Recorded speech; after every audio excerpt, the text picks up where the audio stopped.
नमस्कार, आप देख रहे हैं पूछता है झारखंड और मैं हूं आपके साथ श्रुति अंगर। बीजेपी के लिए 10 जनवरी बेहद अहम है। पूर्व सीएम सक्रिय राजनीति में एंट्री कर रहे हैं। रघुवर दास अब दुख हरने के लिए आने वाले हैं। रघुवर दास की राजनीति अब एक दिलचस्प मसला बन चुकी है, खासतौर पर झारखंड की सियासत में। झारखंड के पूर्व मुख्यमंत्री और उड़ीसा के पूर्व राज्यपाल रघुवर दास के सियासी भविष्य के सवालों के बीच दो प्रमुख सवाल उभर रहे हैं। क्या वो झारखंड भाजपा के अगला अध्यक्ष बनने वाले हैं या फिर राष्ट्रीय स्तर पर किसी संगठनात्मक पद का हिस्सा होंगे? जब से उन्होंने उड़ीसा के राज्यपाल पद से इस्तीफा दिया है, सियासी गलियारों में उनकी वापसी को लेकर चर्चाएं तेज है और ये चर्चाएं और इन चर्चाओं का सिलसिला अब थमने का नाम नहीं ले रहा। हालांकि उनके खिलाफ आवाज उठाने वालों का तर्क ये है कि वह 2019 में भाजपा की हार के सबसे बड़े जिम्मेदार थे। पार्टी में उनके नेतृत्व के दौरान आदिवासी क्षेत्र में भाजपा की साख घटी थी और कार्यकर्ताओं के बीच असंतोष का माहौल था। ऐसे में क्या ये समय है जब रघुवर दास को फिर से जिम्मेदारी सौंप दी जाएगी? फिर वही दूसरी तरफ उनका खेमा और खेमे वाले लोग ये दावा कर रहे हैं कि रघुवर दास की वापसी से पार्टी को मजबूती मिलेगी, कार्यकर्ताओं में अनुशासन आएगा और भाजपा सत्ता में वापस आने के काबिल हो सकेगी। लेकिन सवाल यही उठता है कि क्या पार्टी उन नेताओं को नजरअंदाज कर सकती है जिन्होंने झारखंड में पार्टी की सियासत में अपना महत्वपूर्ण योगदान दिया है, जैसे कि बाबूलाल मरांडी, अर्जुन मुंडा, चंपई सोरेन, जो कि खुद जेएमएम पार्टी से दगा करके पाला बदलकर चुनाव के कुछ महीने पहले ही भाजपा का दामन थामे थे, भाजपा के कमल पर विराजमान हो गए थे। क्या उन्हें नजरअंदाज कर दिया जाएगा? ये स्थिति बिल्कुल वैसी है जैसे पुराने लोक कथाओं में ये बातें कही जाती थी कि गाड़ी तो वही पुरानी है, बस ड्राइवर नया हो गया है। भले ही रघुवर दास दावा कर रहे हो कि वे पार्टी के सामान्य कार्यकर्ता की तरह काम करेंगे, लेकिन क्या कोई सियासी नेता सच में राज्यपाल की कुर्सी को ठुकरा सकता है? ये तो केवल समय ही बताएगा कि रघुवर दास की वापसी झारखंड भाजपा के लिए एक सफलता की कुंजी बनेगी या फिर सियासी जोखिम का कारण। राजनीति का एक पुराना कहावत है, जिसकी बोटी पकती है वह सबसे ज्यादा कुरकुरी होती है। क्या रघुवर दास के लिए यह बोटी पकाई जा रही है? देखना बेहद दिलचस्प होगा और आज इसी पर चर्चा की जाएगी। लेकिन उससे पहले आप ये रिपोर्ट देखिए। झारखंड के राजनीति में मास्टर स्ट्रोक माने जाने वाले बीजेपी के रघुवर दास की एक बार फिर से नई सक्रिय राजनीति की पारी चर्चाओं में आ रही है। सियासत का पारा हाई है। रघुवर दास की जरूरत तब पड़ी जब बीजेपी के भीतर राज्य में सशक्त नेतृत्व के विकल्पों पर मंथन और चिंतन किया गया और फिर उसके बाद तय किया गया कि रघुवर को अब एक बार फिर से बीजेपी झारखंड की कमान सौंप दी जाए। हाल ही में विधानसभा चुनाव में बीजेपी को करारी शिकस्त का सामना करना पड़ा था।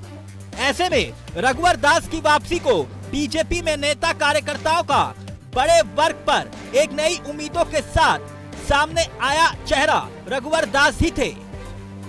उड़ीसा के राज्यपाल के पद से इस्तीफा देने वाले रघुवर दास 10 जनवरी से सक्रिय राजनीति में नई पारी का आगाज करेंगे, इस तरह की चर्चाएं हैं। 10 जनवरी को एक बार फिर से बीजेपी की सदस्यता रघुवर लेने जा रहे हैं। इस मौके पर झारखंड प्रदेश भाजपा कार्यालय में एक बड़ा कार्यक्रम आयोजित होने जा रहा है, जिसमें प्रदेश के तमाम बड़े से छोटे नेता मौजूद रहेंगे।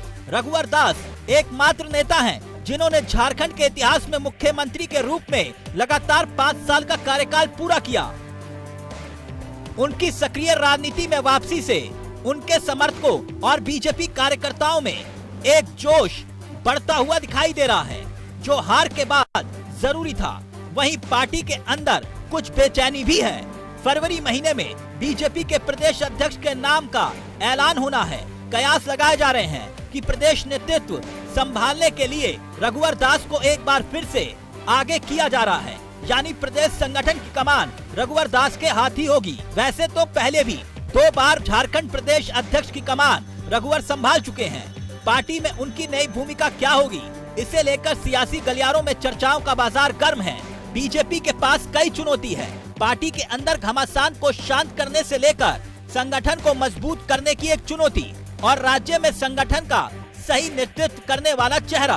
इतना ही नहीं, नेता प्रतिपक्ष के चयन में भी अभी कई रोड़े दिखाई दे रहे हैं। उन रोड़ों को पटरी पर लाना रघुवर की जिम्मेदारी रहेगी, ये साफ हो गया है। Bureau report, India voice, Jharkhand. तुम्हारे साथ हमारे खास मेहमान जुड़ चुके हैं, परिचय करवा देती हूँ। प्रदीप सिन्हा है, नेता है बीजेपी के। कुंदन तिवारी है, राजनीतिक विश्लेषक हैं। जगदीश साहू है, स्पोक पर्सन है कांग्रेस के। बहुत स्वागत है आप सभी का। सबसे पहले मैं कुंदन तिवारी जी आपके पास ही आऊंगी। कुंदन तिवारी जी, ये जो दृश्य आप अभी देख रहे हैं, सियासत की जो तस्वीर बदलने जा रही है, आखिर क्यों? इसका असर क्या होगा? रघुवर दास को आखिर बीजेपी सक्रिय राजनीति वापस क्यों लौटा रही है? और इसका असर विपक्षी पार्टियों के साथ साथ बीजेपी के अंदर खेमे में खुद की पार्टी पर क्या होने वाला है? देखिए, जब रघुवर दास जी राज्यपाल बने थे तो एक जो बीजेपी का बड़ा खेमा है, जो एक गुट है, वो गुट को पार्टी संभालने का मौका दिया गया। तो उस गुट के द्वारा एक जो सबसे बड़ी मिस्टेक की गई है, लगातार दिखा लोकसभा चुनाव से देखते आया कि जो कैडर था, जो इनिशियल कैडर था, जो जिस कैडर के दम पे भाजपा अपना संगठन मजबूत मानती थी झारखंड में, वो संगठन कमजोर होता गया। क्योंकि जब नेता एस्टैब्लिश होते गए, जो दूसरे लोगों को टिकट मिलता गया, एस्टैब्लिश होते गए या बड़े नेताओं को मौका मिला, तो उन्होंने अपने हिसाब से कैडर को एंट्री दी। अगर प्रदीप सिन्हा जी बुरा नहीं मानेंगे, क्योंकि बाद में काउंटर करेंगे, तो अगर मैं चाहे तो मैं कोट भी कर दूंगा। मतलब मैं लगभग जिले वाइज कोट कर सकता हूँ, जिला अध्यक्ष वाइज कोट कर सकता हूँ, टिकट वाइज कोट कर सकता हूँ, कोट कर दूंगा अगर आप कहेंगे तो। अब रघुवर दास जी आए, क्योंकि देखिए संगठन के सिस्टम को अब जब रघुवर दास जी देखेंगे, जैसे ही प्रदेश में आए, तो रघुवर दास जी के आने के बाद देखेंगे उनसे पुराने कार्यकर्ता काफी मिलने गए, जो कि चुनाव के समय एक्टिव नहीं थे। ये बहुत बड़ा पॉइंट जो देखने को मिला। तो रघुवर दास जी अगर उस संगठन को फिर से साधने में कामयाब होंगे, तो ऑफकोर्स उनको मौका मिलेगा और हो सकता है कि झारखंड में भाजपा बेहतर फिर से करे और एक अच्छी लोकतंत्र की लड़ाई दो तीन पार्टियों के बीच जो लगातार झारखंड में कांग्रेस, जेएमएम और भाजपा के बीच होती रही है, वो होती रही। चलिए ठीक है। प्रदीप सिन्हा जी, क्या रघुवर दास खेवनहार बनेंगे बीजेपी के? देखिए, एक तो पहले कल उनकी ज्वाइनिंग होनी है, उसके बाद केंद्रीय नेतृत्व तय करेगा कि उनकी भूमिका क्या होगी। तो आपने अपने ओपनिंग स्टेटमेंट में भी कहा कि केंद्र में पदाधिकारी बनाए जाएंगे या राज्य के प्रदेश अध्यक्ष की कमान दी जाएगी। तभी अनिश्चितता का माहौल है। पहले ये तय तो हो जाए कि उनकी जिम्मेदारी क्या होगी। जिम्मेदारी जब मिल जाएगा तो मैं समझता हूँ तब जाकर बातें हो सकती है कि आखिर वो किस दिशा में संगठन को ले जाना चाहते हैं। अब सभी कार्यकर्ताओं के बीच एक उत्सुकता का माहौल निश्चित रूप से है कि आखिर उनको कौन सी जिम्मेदारी दी जानी है।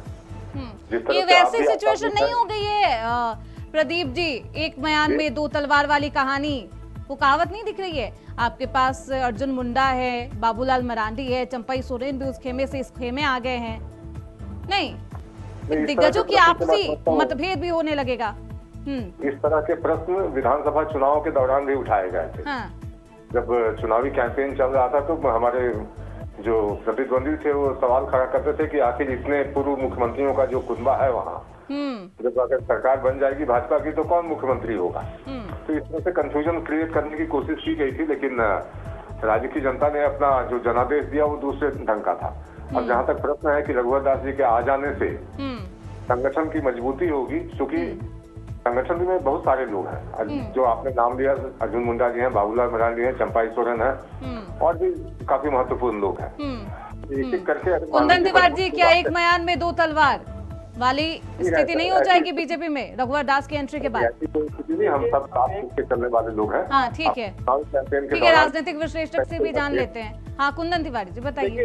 एक बयान में दो तलवार वाली कहानी ऑलरेडी इनके साथ हो चुकी है। जब संगठन के आधार पे किसी एक व्यक्ति को पूरी जिम्मेदारी भाजपा में दी जाएगी, क्योंकि भाजपा जो संगठनात्मक मूल्यों के हिसाब से चलने पे संगठन और कैडर के हिसाब से चलने वाली पार्टी है, तो अगर किसी एक व्यक्ति को पूरी जिम्मेदारी दी जाएगी कि हाँ भाई आपके हिसाब से ही पार्टी चलेगी और आपके हिसाब से करेंगे, क्योंकि अगर आप देखेंगे लोकसभा चुनाव के टाइम से लेकर विधानसभा तक सिर्फ एक आदमी का चला है, तो दो बयान में तलवार वाली कहानी तो नहीं होगी, लेकिन हाँ किसी एक दो को दरकिनार जरूर किया जाएगा। तो लगातार देखता गया है कि फ्रीक्वेंट प्रदीप सिन्हा जी, दो को दरकिनार जरूर किया जाएगा, नजरअंदाज जरूर किया जाएगा। कौन है वो दो लोग, खुद ही बताइए। कुंदन तिवारी जी का जो स्टेटमेंट है वो प्रीज्यूम करके चल रहे हैं कि रघुवर दास जी को प्रदेश अध्यक्ष की ही जिम्मेदारी मिलेगी, उस अनुसार उनका आकलन है। यानी कि कुछ और होगा, उनको साइडलाइन किया जाएगा, उनको साइडलाइन किया जाएगा। मैं समझता हूँ कि देखिए भूमिका तो संगठन में बदलती रहती है। कल बाबूलाल मरांडी प्रदेश अध्यक्ष के पहले नेता प्रतिपक्ष हुआ करते थे, बाद में प्रदेश अध्यक्ष हुए, प्रदेश अध्यक्ष कोई दूसरा था, आज वो प्रदेश अध्यक्ष हैं और कार्यकाल पूरा होने के बाद हो सकता है कोई दूसरा अध्यक्ष बने, इसलिए भूमिकाएं बदलती रहती है संगठन में। अब रघुवर दास जी, लेकिन आपने सवाल का जवाब नहीं दिया सर। नहीं, किसे नजरअंदाज किया जाएगा? सवाल बहुत सिंपल है। उन्होंने अपने पद से इस्तीफा देकर सक्रिय राजनीति में आने का फैसला किया, तो मैं वही कह रहा हूँ कि केंद्रीय नेतृत्व तय करेगा कि भूमिका क्या होगी उनकी। अभी एक बार तय हो जाए, उसके बाद मैं समझता हूँ कि बेहतर ढंग से मैं कहने की स्थिति में होऊंगा कि रघुवर दास जी अगर प्रदेश अध्यक्ष बनते हैं तो फिर उनके कंधों पर जो जिम्मेदारी आएगी। ठीक है, जगदीश साहू जी, जिन्हें 2019 में हार की सबसे अहम जिम्मेदार माना गया था 2019 के लिए, अब उसे वापस बुलाया जा रहा है सक्रिय राजनीति में, क्या कहेंगे?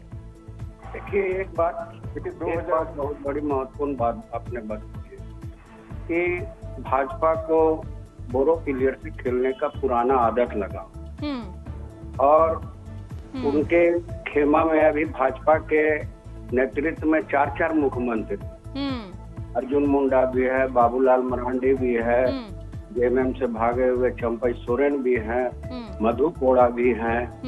आज जो है पहली बार अब रघुवर दास राज्यसभा से इस्तीफा दे करके रघुवर दास को लाने के लिए प्रयास कर रहे हैं और वो कल शायद मेंबरशिप लेंगे कांग्रेस के, भाजपा के।